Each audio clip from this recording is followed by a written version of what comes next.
விசுவாசத்தோட இருங்க. உங்கள பலர் இப்போது என் மேல விசுவாசம் வைக்கிறத தேர்ந்தெடுக்கிறதுக்கு பதிலா பயப்படுறீங்க.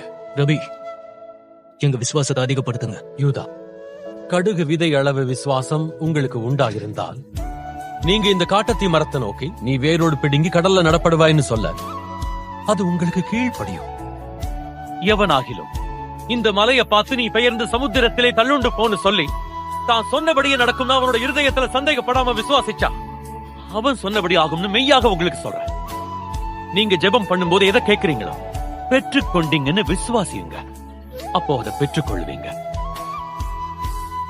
உங்க வாழ்நாள் முழுசும் மலைகளை எதிர்கொள்ளும் போது நீங்க அதை புரிஞ்சுக்கணும்.